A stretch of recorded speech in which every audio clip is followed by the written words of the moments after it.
네, 안녕하세요. 로열로더러 로쌤입니다. 자, 2021년 8월 3일 화요일 시황방송 시작하도록 하겠습니다.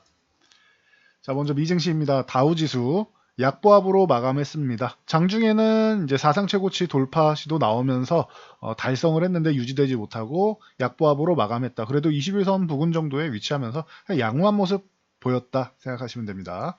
나스닥은 이제 소폭 반등이 나왔었는데 갭상승한 부분을 유지하지 못하고 이제 보합권으로 마감을 했습니다. 그래도 강보합 마감하면서 그냥 횡보하면서 좋은 모습 보이고 있다. 최근에 한 차례 출렁했으나 제자리 찾아오면서 사상 최고치 다시 돌파하고 그리고 휴식을 취하는 모습. 21선 부근 휴식을 취하는 모습입니다. 그냥 양호한 흐름이다 보시면 되고, 이제 뭐 연준의 이제 월러 이사 같은 경우는 고용 증가가 양호하다라고 하면은 한 2개월 동안 매월 80만에서 100만 건의 신규 고용이 발생하면 테이퍼링을 뭐 늦출 필요 없이 시작해도 된다. 그런데 조건이 계속 얘기 나오는 고용이 확인돼야 된다예요.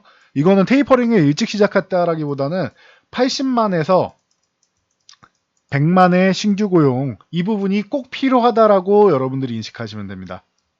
그래서 이렇게 된다라고 하면은 그냥 뭐 연말부터도 가능하지 않겠느냐 라고 보시면 되는 거예요. 그래서 80만에서 100만 정도 된다라고 하면은 그때 생각해 보시면 될 것 같습니다. 그래서 뭐 그 전까지는 뭐 크게 뭐 우려할 영향은 아니다. 그래서 최근에 테이퍼링에 대한 우려감이 조금 낮아져 있다라고 계속 말씀을 드렸습니다. 자, 코스피 같은 경우 오늘 뭐 소폭 상승하면서 이제 3250포인트 부근에 다시 달라붙어 있는데 20일, 60일 이렇게 이제 크로스 나오기 전에 한 차례 돌파해서 이제 3250포인트를 넘어가는 게 중요하겠죠. 3250 위로 넘어가면 다시 한번 3300 돌파 시도는 나올 것이다라는 거. 자, 그리고 코스닥 같은 경우도 나쁘지 않습니다. 최근에 이제 쉬어가면서 이 1020포인트 죄송합니다. 1020포인트만 유지하면 된다라고 했는데 1020포인트는 뭐 아예 건들지도 않고 1030 정도에서 이제 잘 유지해주고 21선 요 구간만 넘어가주면 됩니다. 그래서 1050 구간을 돌파 시도하면 또다시 한번 신고가를 달성하면서 올라갈 것이다. 52주 신고가 넘어갈 가능성 충분하다. 하반기에 코스닥 좋다라고 누누이 말씀드리고 있습니다. 만약에 코스닥 상승이 조금 지연된다라고 하면은 어떻게 보면은 이제 좋은 걸 수도 있어요. 더 많이 가기 위해서 쉬는 거고, 그러기 위해서 코스닥이 조만간 만약에 조금 더 쉰다라고 하면은 코스피 쪽으로 수급이 쏠려서 쉬는 거기 때문에 오히려 키 맞추기 하면서 같이 올라가는 더 좋은 현상이 나올 수 있다. 자, 오늘 보시면 외국인들이 코스피 주식 6,600억대를 매수하고 선물 14,000계약. 기존에 있던 매도 포지션 싹 다 청산하고 이제 매수 포지션으로 전환되기 시작합니다. 그래서 이 중장기적으로 이제 긍정적인 포지션 구축해 놓고 있다. 여름에 좋은 포지션을 구축하고 있다라는 거 참고하시면 됩니다. 그리고 외국인이 돌아왔다라고 하실 수 있는데, 자, 이 6,600억 중에서 자, 삼성전자의 수급을 볼게요. 삼성전자가 775만 주를 오늘 매수를 했습니다. 775만 뭐 1064주인데 이거 8만 원으로만 추정해도 6,200원입니다. 평균 단가를 8만 원으로만 생각해도 그러면은 6,200억이면 400억 매수한 거죠.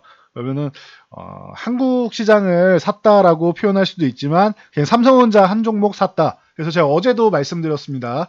삼성전자 이제는 여러분들 관심 가져볼 만할 것 같습니다. 그러면은 삼성전자 움직이면 하이닉스랑 뭐 DBIT 이런 반도체 관련주들 같이 움직일 겁니다. 말씀드렸는데 어저께 말씀드린 그대로죠. 그래서 오늘 뭐 관심을 좀 가져보기 시작했다라고 하면은 장중 내내 뭐 종가까지도 계속 다 매수 타이밍입니다. 82,500원 회복이 중요하다라고 했는데 거래량 실어주면서 이렇게 한 번에 굵직한 물량 그리고 누가 들어왔는지도 명확하게 확인이 됩니다. 외국인이 매수를 했다라는 거, 6,200억대를 매수를 했다라는 것 자체만으로도 삼성전자는 추가적으로 자 6,200억은 조금 그 8만 원으로 계산했기 때문에 그 이상 금액이 됩니다. 그래서 최소한으로 잡아도 6,200 이상의 매수가 들어왔기 때문에 삼성전자 충분히 뭐 양호한 흐름이다. 전일 말씀드린 대로입니다. 그렇다고 뭐 그 전에 말씀드렸던 형보다 나은 아우가 될 겁니다라고 말씀드렸던 삼성전기나 이런 삼성물산이 안 좋으냐? 아니에요. 삼성전기도 삼성전자를 이제 슬슬 따라갈 수는 있는데 20만 원 부근이면은 이제 단기 저항이고 만약에 넘어가도 22만 원 저항이다 말씀을 드렸고 삼성전자 이제 올라와야 되는 구간이니까 그동안 삼성전자 대신해서 16만 5천 원부터 해서 삼성전기를 트레이딩 하셨다면 19만 원에서 20만 원 사이에 정리하면서 삼성전자로 옮겨 타도 됩니다라고 말씀드린 내용이에요. 이제는 삼성전자 노리시는 분들 그동안은 매매 안 하시는 게 다른 종목을 좀 보다가 보는 게 낫다, 좀 쉬는 게 낫다라고 말씀드렸는데 이제는 삼성전자를 매매해도 된다라는 겁니다. 삼성물산도 마찬가지입니다. 이재용 부회장이 뭐 이제 정기에 복귀한다라고 하면은 이제 삼성물산이 가장 뭐 지분 관련주로 주목받을 수 있다 말씀드렸는데 요 13만 원 초반부터 말씀드렸는데 벌써 뭐 14만 원대까지 한 10% 정도 올라와 있는데 이 구간에서 한 차례 정도는 더 점프할 수 있다. 뭐 다음 목표치는 16만 원인데 15만 5천 원에서 16만 원 사이 정도까지 점프를 할 수 있다. 한 약 10% 정도 되겠죠.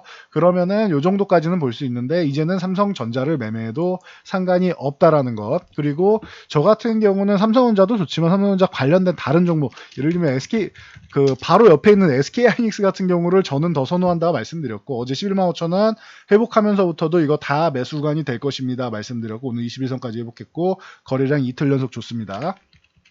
DB하이텍 뭐 누누이 뭐 말씀드렸던 종목이 67,000원 저항이기 때문에 67,000원을 넘어가는 구간을 여러분들이 보시면 된다 말씀드렸고 오늘 뭐 ENF 테크놀로지나 SNS텍 뭐 AD 테크놀로지 뭐 등등 유진테크 등 이런 좋은 종목들이 전체적으로 반도체 관련주들 많이 올라왔습니다. 반도체가 뭐 피크아웃 우려가 있다 이 부분을 해소했다라고 주장하시는 분들이 있는데 반도체는 피크아웃 우려감 이런 거는 없습니다. 2분기에 휴식 구간일 뿐이지 반도체는 사이클 자체가 좋다라고 계속 말씀드렸습니다. 그래서 뭐 피크아웃이라는 단어를 갖다 붙이기에는 반도체는 산업 자체가 동향이 너무 좋다라는 거 참고하시면 돼요. 그래서 그거는 뭐 말은 어떻게 얘기하느냐 차이인데 반도체는 안 좋은 적이 없습니다. 잠깐 이제 주춤할 수는 있죠. 상승 구간에서 살짝 쉬는 구간은 어디나 있으니까. 그런데 안 좋은 건 아니다. 계속 상향하는 과정에서 이렇게 쉬는 구간을 잠깐 만든 정도다 생각하시면 됩니다. 보시면 되고 자 테슬라를 비롯해서 미증시에 상장한 전기차 업체도 뭐 중국 업체도 마찬가지고 전체적으로 좀 긍정적인 모습 보이면서 이런 뭐 소재 관련주라든가 이런 첨보, 에코프로비엠 뭐 이런 뭐 코스모화학, 뭐 대주전자재료 이런 종목들이 조금 움직이고 있다라는 거 여러분들이 참고하시면 됩니다. 그럼 뭐 테슬라 관련주라던가 여러분들 볼 수 있는 종목들 같이 보시면 되겠죠. 여기에 SK바이오사이언스 같은 경우는 전일 말씀드렸듯이 뭐 실적 기대감 그리고 하반기 성장 기대감 노바백스랑 엮어서 같이 말씀드렸는데 그래서 오늘까지도 좋은 모습 보였습니다. 그래서 상장 초기에 좀 뭐 따상 이후에 좀 어려움을 겪었었는데 보시죠. 상장 가격보다도 이탈하면서 어려움을 겪었었는데 결국은 16만 원 회복 중요하다 말씀드리고 16만 원 회복되니까 강력하게 뭐 모멘텀을 찾아가는 모습입니다. 그래서 SK바이오사이언스는 단단한 모습이다라는 거 참고하시면 되고 넷마블 같은 경우는 이제 글로벌 3위 소셜 카지노 업체죠. 스피넥스를 인수한다는 소식에 오늘 이렇게 14만 5천 원을 두들기긴 했는데 결국은 이제 하락해서 마감을 했습니다. 오늘 굉장히 뭐 여러 가지 관심을 많이 받았습니다. 그래서 이게 뭐 될 거냐 말 거냐 뭐 비싸게 샀느니 어쩌느니 얘기는 많은데 추후에 이제 넷마블의 성장 모멘텀 중 하나로 작용할 수 있다는 거 참고하시면 됩니다. 자 그리고 뭐 철강주 같은 경우는 오늘 조금 밀렸는데 중국 뭐 철강 감산 규모가 축소될 가능성이 있지 않느냐라는 얘기가 나오면서 좀 밀렸는데 철강주는 뭐 나쁠 건 없습니다. 그렇다고 해서 그리고 SM그룹 같은 경우를 오늘 좀 보셔야 될 것 같아요. SM 계열 쪽이 그동안 뭐 계속 좋았는데 이 그룹 관련해서 이제 총괄 프로듀서이자 뭐 SM의 뭐 창업자라고 할 수 있는 이제 이수만 씨의 지분 매각 부분에 있어서 뭐 카카오 쪽으로 뭐 기울고 있다 말씀드렸는데 CJ 감료하고 뭐 하이브도 언급되고 있습니다. 그러면서 이제 관련주들이 좀 많이 올랐습니다. SM 그리고 SMCNC 그리고 SM 라이프 디자인 이런 종목들이 같이 뭐 엮여서 움직이고 있다라는 거 여기에 뭐 키스트 같은 경우도 같이 뭐 움직이고 있다. 요 정도까지 보시면 될 것 같습니다. 그래서 뭐 이런 지분 매각 같은 경우에는 저희가 기존에도 이제 지난주에 올려드렸죠. 여기 경제신문에 칼럼으로도 기고를 해드렸고 이 구간에서 이제 SM 같은 경우는 조금 특이하다. 그래서 지난해 어려움을 겪었는데 여기 중요한 거는 이제 지분을 카카오에 매각한 이슈 있다라고 이미 뭐 기존에 말씀드렸습니다. 네이버는 인수대상이었는데 하이브의 위버스랑 이제 네이버 라이브, 브이라이브랑 통합하면서 조금 네이버는 한 발 물러섰고 카카오가 이제 유력하게 떠올랐는데 CJ랑 하이브가 또 언급되기 시작한다라는 거 참고하시면 되고 영상으로도 남겨드렸습니다. 기존에 보시면은 자, 요 엔터주 날아오를까 해가지고 저희가 영상도 올려드리고 했으니까 요 영상 부분이랑 칼럼 부분이랑 저희 커뮤니티랑 동영상 부분 오시면 됩니다. 게시물은 커뮤니티, 영상은 동영상 포털에 오시면은 유튜브에 이렇게 다 자세히 올려드렸으니까 참고하시면 됩니다. 자, 그리고 유럽에서 아프리카 돼지열병이 발병했다라고 하는데 뭐 새로운 이슈는 아니죠. 그래서 이 정도는 이제 제일바이오 같은 경우가 뭐 갭상승 출발했는데 4,200원 유지 못하면서 최근에 뭐 2번이나 이렇게 올라왔는데 유지 못되면 정리라고 말씀드렸습니다. 그래서 한 차례 또 다시 쉬러 내려가 있습니다. 이 아프리카 돼지열병 같은 경우에는 기존에도 이슈가 있었듯이 연속성이 중요합니다. 연속성이 중요하고 이제 널리 퍼져나가야 돼요. 우리 코로나 같은 경우도 마찬가지죠. 하루 정도 반짝하는 거는 의미가 없는데 계속 퍼져나가기 때문에 우리 삶이 바뀐 것처럼 돼지열병 같은 경우도 마찬가지 연속성이 있어야 된다. 그래야지 관련주들이 좀 움직인다. 그래서 뭐 제일바이오든 중앙배신이든 이런 관련주들 같은 경우는 연속성이 있어야 된다. 만약에 이게 계속 퍼져나간다라고 하면 심각하게 퍼져나간다라고 하면 어떻게 된다? 이 돼지에 대체되는 관련주들, 뭐 육계 관련주라던가 아니면은 이제 뭐 수산 관련주라든가 이런 쪽도 함께 움직인다라는 거 과거에도 뭐 많이 말씀드렸습니다. 뭐 육계 관련주는 하림, 뭐 마니커, 뭐 체리브로, 뭐 동우팜테이블 이런 쪽부터 시작해서 뭐 정다운도 있고 그리고 이제 저쪽 수산주 쪽으로는 뭐 사조대림이라던가 뭐 사조시푸드, 뭐 CJ시푸드 이런 관련주들 많죠. 사조호양도 있고 이런 관련주들이 움직일 수 있다. 그러나 아직은 아니다. 연속성이 있어야 된다라는 거 중요하게 보시면 됩니다. 이런 관점으로 보면은 북한이 이제 북미회담 성사 조건으로 이제 석유 수입 제재를 완화하는 것을 요구했다라고 하면서 뭐 흥구 석유가 뭐 살짝 움직였는데 아예 뭐 바로 넘어가지는 못하죠. 이런 관련 이슈로는 연속성이 있어야 되는데 연속성이 있으면 어떻게 되느냐? 최근에 그 통신 연락망부터 해서 계속 얘기가 나오고 식량지원 얘기 나오고 하다 보니까 조비 같은 경우는 이렇게 가파르게 올라오죠. 연속적으로 이렇게 올라오죠. 이런 모습을 보여야 된다라는 거예요. 이제 예를 들어서 이렇게 보시는 겁니다. 이 이슈가 나왔을 때는 한 방 반짝하면은 그냥 다시 죽어요. 종목들이. 그런데 연속적으로 이슈가 계속 빵빵빵 지난주부터 계속 터지고 있죠. 일주일 동안. 그러면은 이제 이런 관련주들이 연속적으로 상승을 보이면서 좋은 모습을 보인다라는 거 여러분들이 참고하시면 됩니다. 자, DPC 같은 경우도 오랜만에 움직였는데 얘는 뭐 15,000원 아래 있을 종목은 아니라고 보는데 계속 돌파 시도하다가 최근에 조금 실패하고 있습니다. 그런데 뭐 하반기에도 좋은 이슈가 많죠. 빅히트에 투자했던 부분, 하이브 빅히트에 투자했던 부분은 굉장히 좋은 수익을 얻었고요. DPC가 직접 투자한 것보다는 자회사 100% 자회사는 스틱 인베스트먼트의 투자입니다. 그래서 뭐 전통 있는 이제 투자사라고 보시면 되고 여기에 이제 최근 이슈가 되고 있는 디디 추싱 미국 미증시 상장한다고 해서 중국에서 제재를 받고 있는데 이 디디 추싱의 공유 자전거 파트인 디디 칭취에 113억을 투자했다라는 거 그리고 하반기에 그랩 상장 이슈가 있다라는 부분 생각하면은 DPC는 뭐 긍정적으로 볼 수 있지 않나 싶습니다. 시간이 지금 조금 끌리고는 있는데 여전히 뭐 모멘텀이 뭐 크게 살아있는 종목 아니겠느냐. 그리고 투자한 곳들이 연이어서 뭐 계속 좋은 성과를 거두고 있기 때문에 DPC랑 스틱 인베스트먼트랑 합병 이슈 이 부분도 계속 뭐 얘기가 나오고 있으니까 참고하시면 될 것 같습니다. 알고 계셔야 될 것 같습니다.